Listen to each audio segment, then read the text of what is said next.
السلام علیکم ورحمۃ اللہ وبرکاتہ۔ اعوذ باللہ من الشیطان الرجیم، بسم اللہ الرحمن الرحیم۔ او کالذی مر علی قریۃ وہی خاویۃ علی عروشها قال انا یحیی هذه اللہ بعد موتها فاماته اللہ مئۃ عام ثم بعثہ قال کم لبثت قال لبثت یوما او بعض یوم قال بل لبثت مئۃ عام فانظر إلی طعامک وشرابک لم يتسنى وانظر إلی حمارک ولنجعلک آیۃ للناس وانظر إلی العظام کیف ننشزها ثم نکسوها لحما فلما تبین له قال اعلم ان اللہ علی کل شیء قدیر۔ صدق اللہ العلی العظیم۔ رب اشرح لی صدری ویسر لی امری واحلل عقدۃ من لسانی یفقہوا قولی رب زدنی علما۔ یا پھر مثال کے طور پر اس شخص کو دیکھو جس کا گزر ایک ایسی بستی پر ہوا جو اپنی چھتوں پر اوندھی گری پڑی تھی۔ اس نے کہا، یہ آبادی جو ہلاک ہو چکی ہے اسے اللہ کس طرح دوبارہ زندگی بخشے گا؟ اس پر اللہ نے اس کی روح قبض کر لی اور وہ 100 سال تک مردہ پڑا رہا۔ پھر اللہ نے اسے دوبارہ زندگی بخشی اور اس سے پوچھا، بتاؤ کتنی مدت پڑے رہے ہو؟ اس نے کہا، 1 دن یا چند گھنٹے رہا ہوں گا۔ فرمایا، تم پر 100 سال اسی حالت میں گزر چکے ہیں۔ اب ذرا اپنے کھانے اور پانی کو دیکھو کہ اس میں ذرا تغیر نہیں آیا ہے۔ دوسری طرف ذرا اپنے گدھے کو بھی دیکھو، یعنی کہ اس کے پنجر تک بوسیدہ ہو رہا ہے، اور یہ ہم نے اس لیے کیا ہے کہ ہم تمہیں لوگوں کے لیے ایک نشانی بنا دینا چاہتے ہیں۔ پھر دیکھو کہ ہڈیوں کے اس پنجر کو ہم کس طرح اٹھا کر گوشت پوست اس پر چڑھاتے ہیں۔ اس طرح جب حقیقت اس کے سامنے بالکل نمایاں ہو گئی تو اس نے کہا، میں جانتا ہوں کہ اللہ ہر چیز پر قدرت رکھتا ہے۔ سورہ البقرہ کی آیت نمبر 259 کی تلاوت اور اس کی ترجمانی ہم نے ابھی سماعت کی۔ گزشتہ 258 کا مطالعہ ہم نے کیا، جس میں ابراہیم علیہ السلام اور نمرود کے ساتھ مباحثہ تھا، بلکہ یہ تینوں آیات یعنی 258، 259 اور 60 ایک ہی موضوع سے بحث کرتی ہیں۔ موضوع کیا ہے؟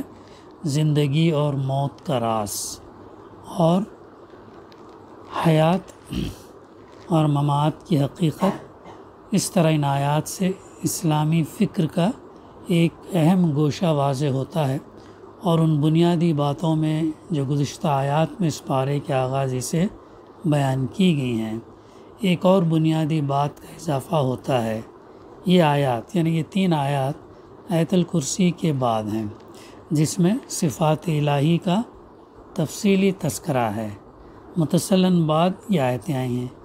ان سب آیات سے معلوم ہوتا ہے کہ قرآن کریم مسلمانوں کے دل اور دماغ میں حقائق کائنات یعنی یونیورس کی ریالٹی کا صحیح تصور پیدا کرنے کی کس قدر کوشش کرتا ہے۔ قرآن مجید جو ہے پوری یونیورس کی ریالٹی کو پیش کرنے کی کس قدر کوشش کرتا ہے۔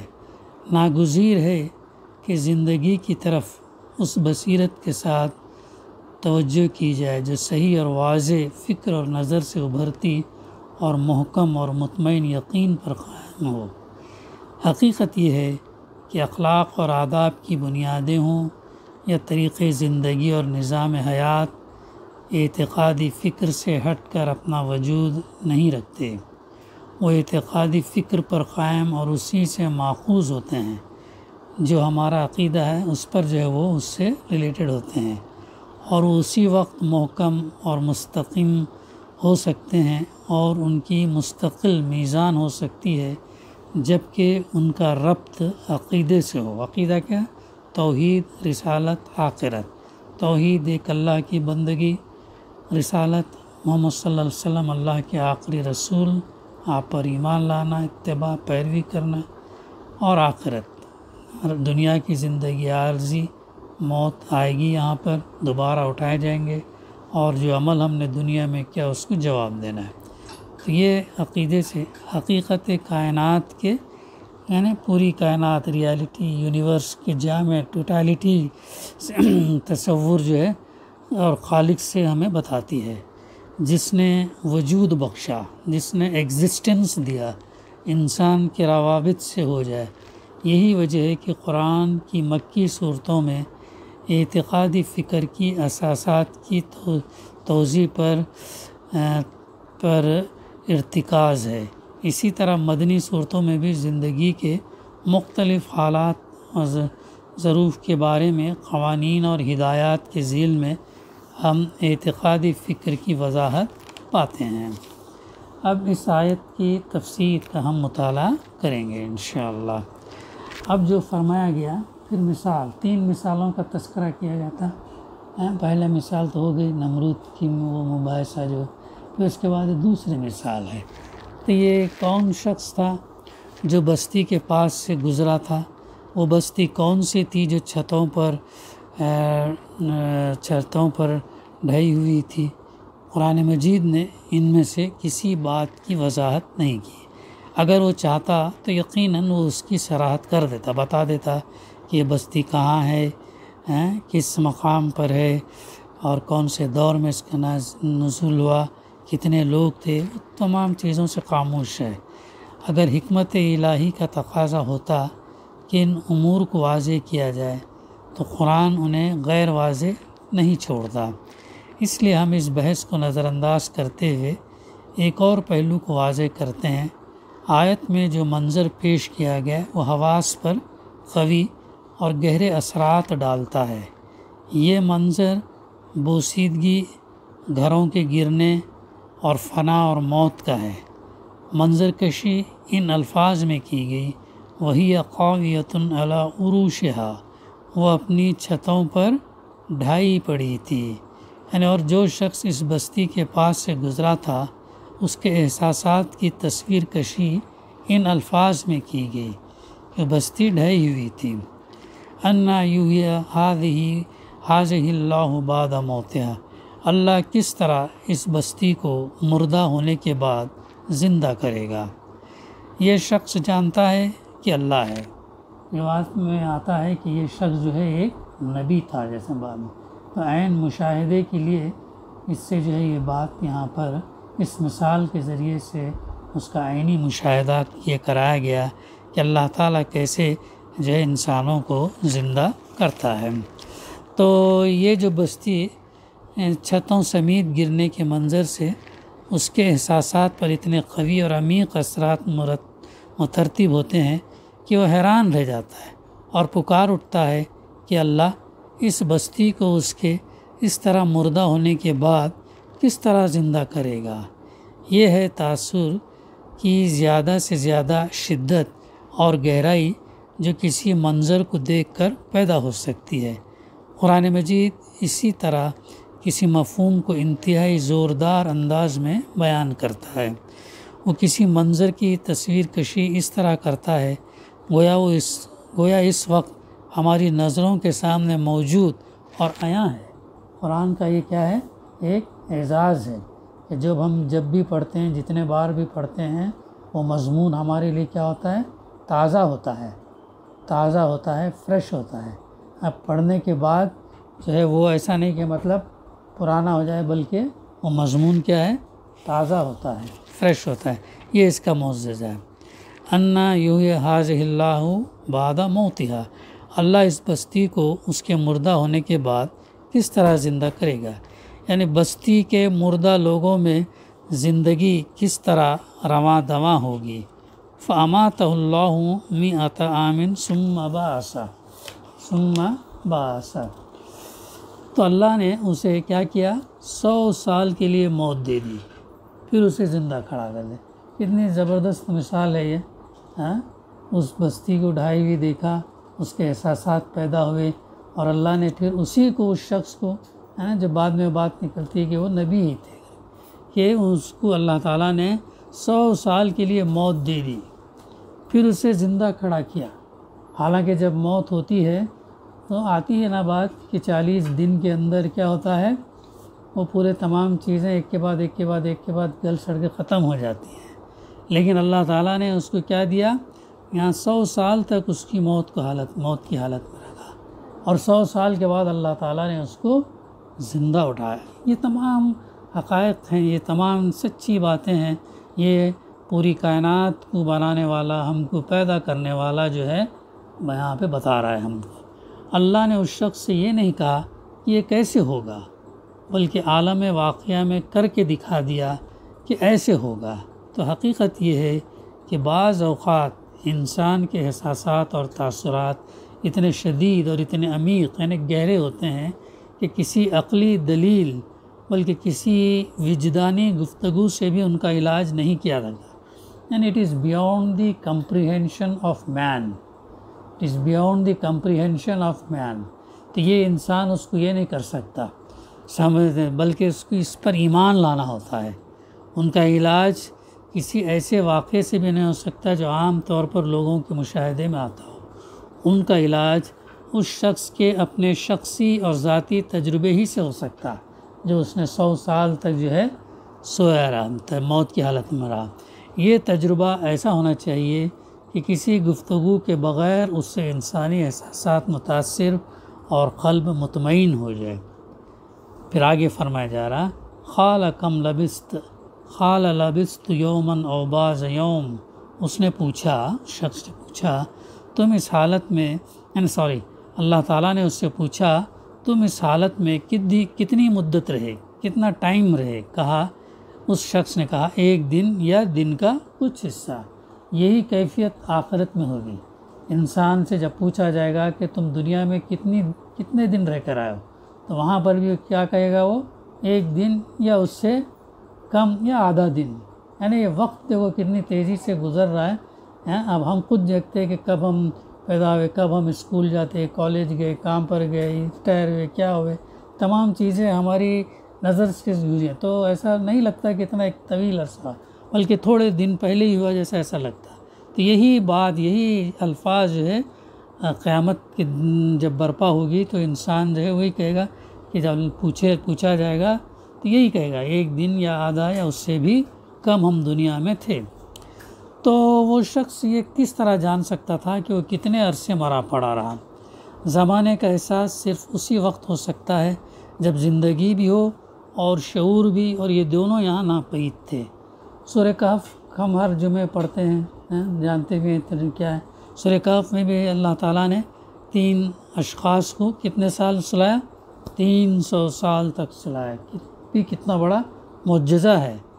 کروٹیں لیتے تھے اور اللہ نے ایسا انتظام کیا کہ سورج کی روشنی ڈائریکٹ ان پر نہیں پڑتی تھی، بغیر کھائے پیے، بغیر یہ کتنا بڑا حیرت انگیز معجزہ ہے کہ 309 ایئرس آتا ہے تک جو ہے وہ سوتے رہے، پھر ان کو اٹھایا اللہ تعالیٰ نے دوبارہ۔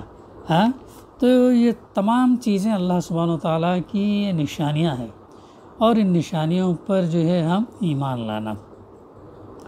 تو یہ شخص جو ہے علاوہ یہ بھی ایک حقیقت ہے کہ حواس سے حقیقت کے جاننے کے لیے صحیح اور دقیق پیمانہ نہیں ہے، یہ بس اوقات فریب دیتے اور گمراہ کرتے ہیں۔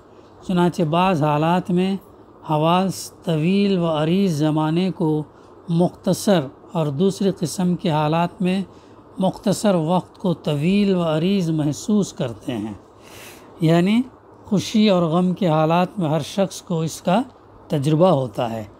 پھر یہ ایک سائنٹیفک حقیقت ہے کہ بہت سے معاملات میں حواس ہمیں جو معلومات فراہم کرتی ہیں وہ اکثر بیشتر غلط یا ناقص ہوتی ہیں، جس کا پتہ عقل اور آلات کے ذریعے ہوتا ہے۔ تو یہ اس کی مترجم نے لکھا ہے۔ آگے پھر فرمایا، قال بل لبست 100 عام، اللہ نے فرمایا نہیں، تم 100 سال تک مرے پڑے رہو۔ تو اللہ نے اسے بتایا کہ ایسا نہیں ہے چند دن، بلکہ تم 100 سال تک جو تم پڑے رہے ہو۔ یہ ہے وہ بات، تجربے کی فطرت اور اس کے محسوس اور واقعاتی تجربے ہونے کی بنا پر ہمارا خیال ہے کہ وہاں ایسے محسوس آثار موجود رہے ہوں گے جن سے یہ معلوم ہو کہ 100 سال گزر چکے تھے، لیکن کھانے پینے کی چیزوں میں اس قسم کے آثار موجود نہ تھے، کیونکہ وہ سڑی بسی نہ تھیں۔ اصحاب کہف کیا ہوا؟ ادھر جو ہے کرنسی سکہ بدل گیا تھا، 300 سال میں دوسری حکومت آ گئی تھی، رومنس بیزنٹین ہٹ گئے تھے، دوسرے آ گئے تھے، اور وہاں پر ان کا سکہ چلنے لگا تھا۔ اب یہ لوگ جب بازار گئے پرانا سکہ لے کر کھانے پینے کا سامان لینے کے لیے، تب پتہ چلا کہ نہیں، یہ تو ہم بہت طویل مدت تک جو ہے سو رہے، 300 سال سے اوپر جو ہے سو رہے۔ تو یہاں پر بھی ایسا ہی ہے۔ تو کیا فرمایا؟ فانظر الی طعامک و شرابک لم یتسنہ، تو تم اپنے کھانے پینے کی چیزوں کو دیکھو، وہ سڑی ہوئی نہیں ہیں۔ اس لیے ضروری ہے کہ اس شخص کے اپنے وجود یا اس کے گدھے میں اس طرح کے آثار موجود ہوں۔ پھر آگے فرمایا جا رہا وانظر الی حمارک ولنجعلک آیۃ للناس وانظر الی العظام کیف ننشزها ثم نکسوها لحما، اور تم اپنے گدھے کو دیکھو کہ وہ گل سڑ کر ہڈیوں میں تبدیل ہو، یعنی اس کا مطلب اس کے ساتھ بھی ایک گدھا تھا۔ یہ اس لیے کہ تمہیں زندگی بعد پر یقین ہو۔ وہ گل سڑ کر ہڈیاں تبدیل ہو تمام ہو گیا، لیکن یہ شخص جو ہے دوبارہ اٹھایا گیا۔ تو دونوں میں فرق ہے۔ یہ دیکھو اللہ تعالیٰ ایسے اسے سمجھا رہا، یقین دلا رہا، اس لیے کہ ہم تمہیں لوگوں کے لیے ایک نشانی بنائیں، اور تم یعنی اپنے گدھے کی ہڈیوں کو دیکھو، ہم کس طرح ان کا ڈھانچہ کھڑا کرتے اور پھر ان پر گوشت جو ہے چڑھاتے ہیں۔ تو بہت اہم نشانی ہے جس سے ایمان ہمارا جو ہے بڑھنا چاہیے۔ کس کی ہڈیاں، کن ہڈیوں پر گوشت چڑھایا گیا؟ کیا خود اس شخص کی ہڈیاں؟ اگر یہ بات ہوتی جیسے کہ بعض مفسرین کہتے ہیں کہ خود اس شخص کی ہڈیوں پر گوشت نہ رہا تھا، تو بیدار ہوتے ہی اس کی نظر اپنی ہڈیوں پر پڑتی، اور اس منظر سے اس کی حواس میں متاثر ہوتے اور وہ یہ نہ کہتا۔ آگے لبست یومن و بعض یوم، میں ایک دن یا کچھ حصہ مرا پڑا رہا، اس کا یہ قول ہوتا ہے۔ اس لیے ہم اس رائے کو ترجیح دیتے ہیں نا مفسر، کہ اس شخص کی نہیں، گدھے کی ہڈیاں گوشت سے خالی ہو کر گل سڑ گئی تھیں، اور اللہ کی قدرت کا کرشمہ یہ تھا کہ اس نے ان ہڈیوں کا ڈھانچہ بنایا، ان پر گوشت چڑھایا اور پھر ان کو زندہ کر دیا، اور یہ سب کچھ اس شخص کی نظروں کے سامنے ہوا جو گلا سڑا نہ تھا اور جس کے کھانے پینے کی چیزیں سڑی بسی نہ تھیں۔ مختلف چیزوں کے انجام کے مابین یہ اختلاف، جبکہ سب چیزیں ایک ہی جگہ پر تھیں اور ایک ہی طرح کی فضائی اور موسمی اثرات ان پر پڑتے رہتے، ٹیمپریچر، انوائرمنٹ سب ایک جیسا ہی تھا، ایسا تھا۔ اس بات کی ایک اور نشانی ہے کہ ایک قادر مطلق ہے جو کسی کام کے کرنے سے عاجز نہیں ہے، اور جو اشیاء ہیں تصرف کرنے کے سلسلے میں کسی قید کا پابند نہیں ہے، اور تاکہ وہ شخص دیکھ لے کہ اللہ تعالیٰ کس طرح مردہ بستی کو زندہ کرے گا۔ تو یہ ہے ان آیات کی جو ہے تفسیر۔ پھر آگے مفسر جو ہے ڈارون کے انکار خدا کی اصل وجہ کے بارے میں تھوڑا سا لکھتے ہیں۔ یہ خارق عادت واقعہ کس طرح رونما ہوا؟ جس طرح ہر خارق عادت واقعہ رونما ہوتا ہے، جس طرح زندگی کا پہلا واقعہ رونما ہوا، بس اوقات ہم بھول جاتے ہیں کہ یہ واقعہ رونما ہو چکا ہے، ہمیں یہ بھی نہیں معلوم کہ یہ واقعہ کیسے رونما ہوا۔ حیاتات کا سب سے بڑا عالم بیولوجی کا یا زندگی کا جو ہے ڈارون، زندگی کے بارے میں اپنے نظریے کے سلسلے میں درجے بہ درجے نیچے اترتا چلا گیا۔ پہلے سائنس کیا کہتی تھی کہ جو ہے انسان جانوروں سے جو ہے امیبا سیل سے جو ہے بڑھتا امیبا سے بڑھتے بندر سے یہ یہ جو وجود میں آیا۔ سائنس اس پر یقین نہیں کرتی تھی کہ جو انسان آدم اور حوا کی پیدائش سے انسان کو تخلیق میں لایا گیا، بلکہ سائنس جو کہتی تھی کہ بندروں سے اس سے ہوتے یہ آیا ہے کر کے۔ تو اس نے ڈارون کی زندگی بارے میں اپنے نظریے کے سلسلے میں درجے بدرجے نیچے اتر چاہا۔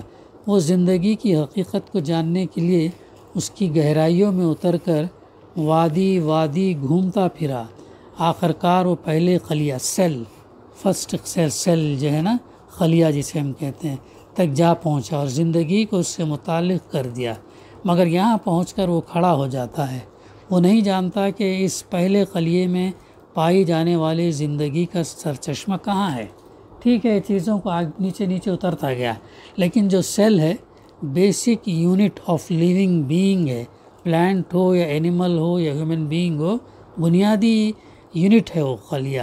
تو اس کے اندر زندگی کہاں سے ہے، یہ سوال پیدا ہوا۔